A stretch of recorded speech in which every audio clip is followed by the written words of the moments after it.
16th century, economical factor. In the 16th century, the most influential factor that shaped the development and conduct is the economics of the time. As the 16th century was fueled by maintaining profit through plantations and gold mines, this century was on the whole a time of economic expansion. The slave trade became one of Europe's largest and most profitable industries. The economy was larger than the population.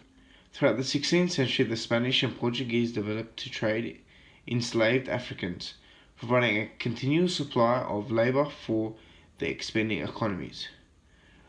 By the end of the 16th century, European slave traders had transported over 200,000 people from Africa to the colonies in the Caribbean and the Americas. During the 16th century, Brazil dominated the production of sugarcane.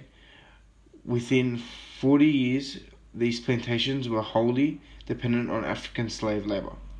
Many people were making enormous profits from this new economy. Investors based in Europe, local plantation owners, as well as slave traders. The source I have chosen is a table.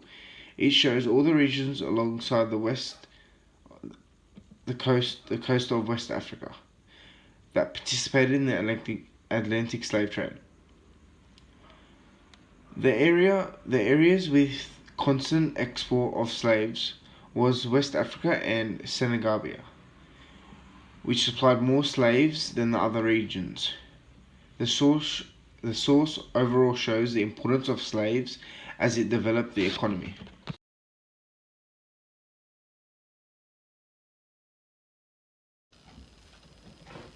During the 17th century, cash crops such as rice, tobacco, cotton, cocoa, and coffee were being produced at a swift rate. These cash crops were being cultivated by the Africans in the century and also during the end of the 16th century.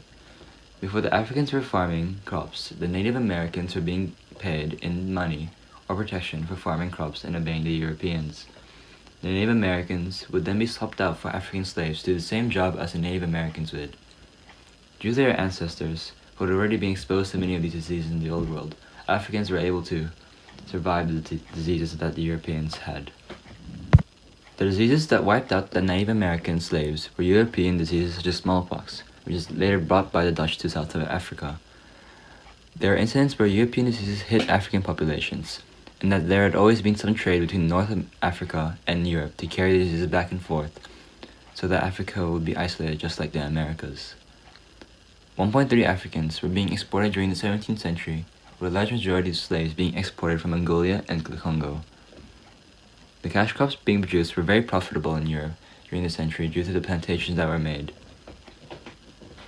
They produced lots of cash crops to not only feed themselves but to mainly sell to Muslim merchants, who the Europeans were competing against. In terms of economic wealth, from the secondary source we can see the graph that shows areas with higher slave export intensity, and also with higher levels of political fractionalization, which is the action of breaking up the levels of slave exports in Africa. With the African slave trade being one of the best opportunities of generating income, people who would work with the mobilization of people to raid towns and villages, as well as organize and perform the act of kidnapping on some of the clueless African people, would compete with each other about who gets the most slaves the quickest, so that they can invest in farming, which would get them the most money. This in turn would create political conflict between Europeans and African generals about the profitable and unethical scheme that was occurring in the 17th century.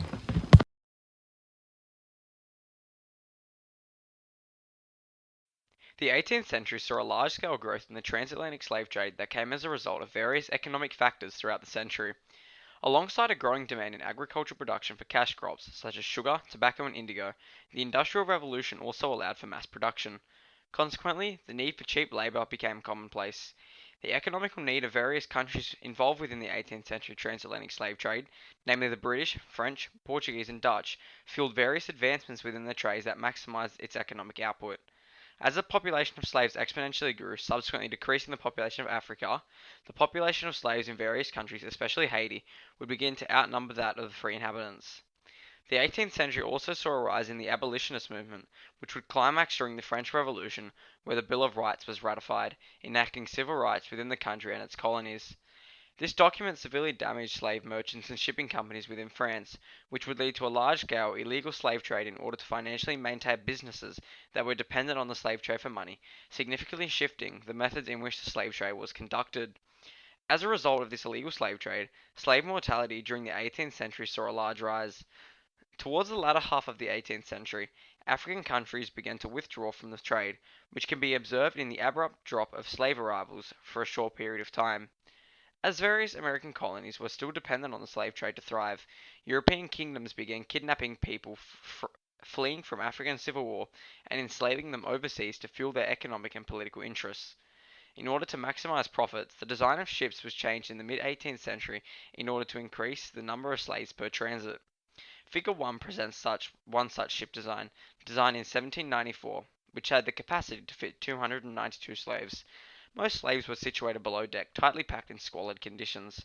Considering that in the mid 18th century, a slave could be purchased for $45,000 in 2020 money, one slave ship could transport $13,140,000 worth of slaves.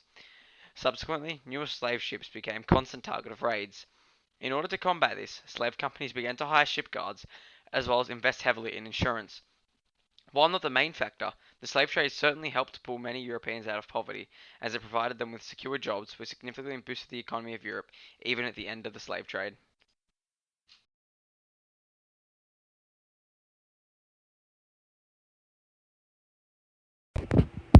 Throughout all of the 19th century, the transatlantic slave trade was basically finished. Even though it slowly became abolished in many countries, the after effects were just as bad, but at the same time had good outcomes in some cases. People started to realize slavery was a terrible and horrific ideal during the 19th century and the 18th century. And due to this, like I stated beforehand, countries started to pull out. The Haitian Revolution came to an end, lasting up to 13 years. This is an anti-slavery and anti-colonial insurrection by self-liberated slaves. It began on the 14th of August, 1791, and ended on the 1st of January, 1804. The Haitian Revolution has often been described as the largest and most successful slave rebellion in the Western Hemisphere.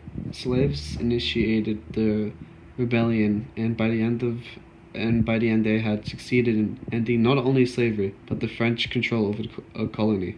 During the Reconstruction of the USA by Abraham Lincoln, about 4 million black slaves were freed in 1965.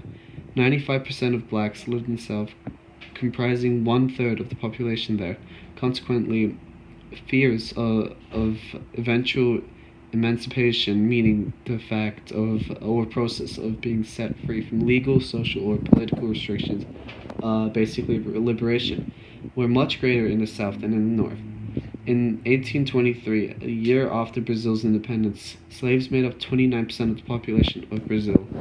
This number kept on becoming lower from 24% in 1854 to 15.2% in 1872, and finally to less than 5% in 1887, 1 year before slavery became abolished.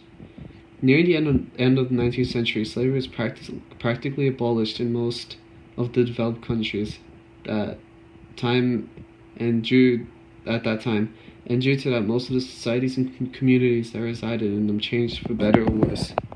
This is the 13th Amendment. This abolished slavery and involuntary servitude, except as a punishment for crime. It was passed by the Senate on April 8, 1864, by the House on January 31, 1865.